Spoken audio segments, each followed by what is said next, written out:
Hello students, welcome back to my channel study essentials. तो आज का हमारा टॉपिक है data components, data communication and its component. तो सबसे पहले डेटा कम्युनिकेशन की डेफिनेशन देख लेते हैं। आइए। Data communication is the exchange of data between two devices via some form of transmission media. Actual में डेटा होता क्या है? डेटा फैक्ट्स होते हैं, फिगर्स होती हैं, कोई वीडियो हो सकती है, कोई ऑडियो हो सकता है, कोई टेक्स्ट हो सकता है।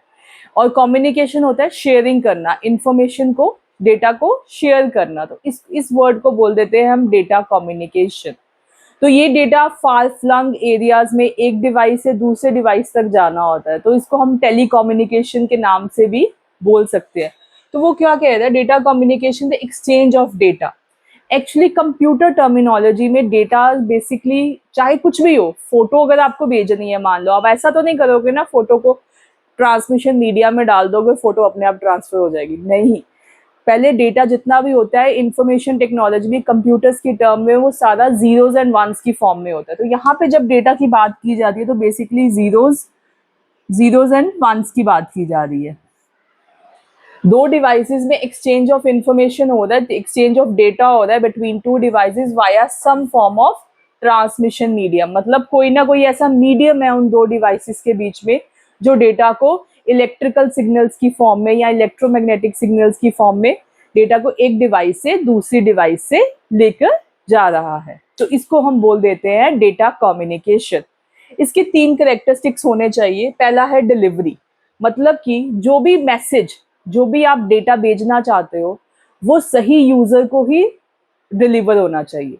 ऐसा नहीं है किसी को भी डिलीवर हो रहा है पूरे नेटवर्क में। पूरे नेटवर्क में कितने यूजर्स होंगे, जिसके लिए इंटेंडेड है वो मैसेज, उसी को ही डिलीवर होना चाहिए। ऐसा नहीं है कि किसी को भी डिलीवर होना चाहिए। Accuracy, accuracy means message alter नहीं होना चाहिए, बिल्कुल सही मैसेज होना चाहिए। ऐसा नहीं है कि बिट स्ट्रीम अगर ट्रांसफर हो रही 0101 हो रहा है तो वो 1010 बन गया रास्ते में, ऐसा नहीं होना चाहिए। ऑल्टर नहीं होना चाहिए डेटा, बिल्कुल वैसे ही जाना चाहिए जैसा वो प्रोड्यूस हुआ।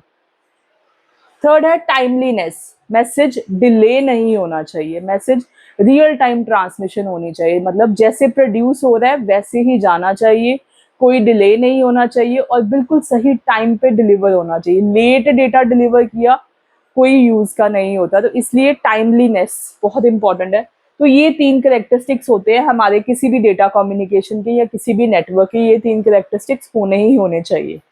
अब इसके साथ हम देख लेते हैं डेटा कम्युनिकेशन के कंपोनेंट्स क्या होते हैं। बेसिकली इसके 5 कंपोनेंट्स होते हैं जो हम एक एक करके देखेंगे।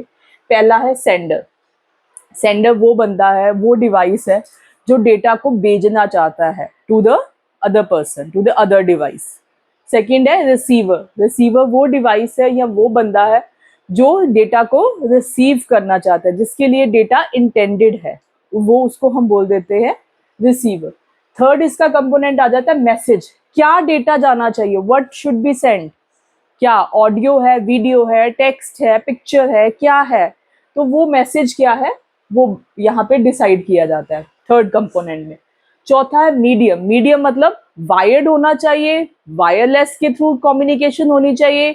आजकल कितने सारे ट्रांसमिशन मीडिया है हमारे पास, जिसमें गाइडेड, अनगाइडेड। गाइडेड हो जाते हैं जिनमें हमारे पास जैसे कि ऑप्टिक केबल, कोएक्सियल केबल जो वायर्ड होते हैं उनको हम गाइडेड बोल देते हैं। अनगाइडेड होते हैं जो वायरलेस होते हैं, जो कि जो फाइबर, जैसे कि हमारे पास माइक्रोवेव्स हो जाती हैं, इंफ्रारेड वेव्स के थ्रू डेटा जा सकता है। जैसे हम रिमोट का बटन प्रेस करते हैं वो इंफ्रारेड रेज के थ्रू जाता है। तो ऐसे ही मीडियम डिसाइड होता है सेंडर और रिसीवर के बीच में, राइट। थर्ड आ जाता है प्रोटोकॉल्स। प्रोटोकॉल्स क्या होते हैं? एक रूल्स होते हैं, एक एग्रीमेंट होता है बिटवीन सेंडर एंड रिसीवर कि हम ये रूल्स फॉलो करेंगे, इन रूल्स को फॉलो करेंगे।